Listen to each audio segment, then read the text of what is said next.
জাতীয় বিশ্ববিদ্যালয়ের ডিগ্রি তৃতীয় বর্ষের ব্যবস্থাপনা পঞ্চম পত্রের পরীক্ষা আগামীকাল 23 জুলাই অনুষ্ঠিত হবে। আজকের ভিডিওতে আমি এই সাবজেক্টের একটি শর্ট সাজেশন শেয়ার করব, একদমই সংক্ষিপ্ত বলা যায়। আর সাজেশনটা কিন্তু পরীক্ষার জন্য খুব গুরুত্বপূর্ণ হবে। আপনারা দেখতে পাচ্ছেন যে সাজেশনটার মধ্যে ক বিভাগের অতি সংক্ষিপ্ত প্রশ্ন মাত্র 25টা আছে। 25টা প্রশ্ন খুব ভালো করে কমপ্লিট করবেন, শেষ রাতের মধ্যে কমপ্লিট করার চেষ্টা করবেন। এবং গ বিভাগের প্রশ্ন যদি বলি তাহলে এখানে 30টার মতো দেওয়া আছে প্রশ্ন, তার মধ্যে এই যে ডিভাইড করা আছে কিছু কিছু প্রশ্ন। সো এগুলো একটু পড়ে যেতে হবে, যেহেতু আমাদের থেকে অনেকেই সাজেশন নিয়েছেন। সো অলরেডি কমপ্লিট করা অনেকের হয়ে গেছে, আপনাদের কিন্তু আর এই শর্ট সাজেশনটা ফলো করার দরকার নেই।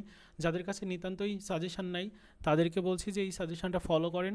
কিছু কিছু প্রশ্ন এখানে দেওয়া আছে খুবই গুরুত্বপূর্ণ, একটু ভালো করে দেখে যাবেন, সবগুলো প্রশ্নই দেখে যাওয়ার চেষ্টা করবেন। এই ছিল আপনাদের ব্যবস্থাপনা পঞ্চম পত্রের সাজেশনটা। আর এইটার ডাউনলোড করার লিঙ্ক আমি এই ভিডিওর প্রথম পিন কমেন্টসে দিয়ে রেখেছি, আপনারা প্রত্যেকে ডাউনলোড করে নিতে পারবেন সেই লিঙ্ক থেকে। ভিডিওটি এই পর্যন্তই ছিল, দেখা হচ্ছে নতুন ভিডিওতে। ভালো থাকুন সবাই, ধন্যবাদ।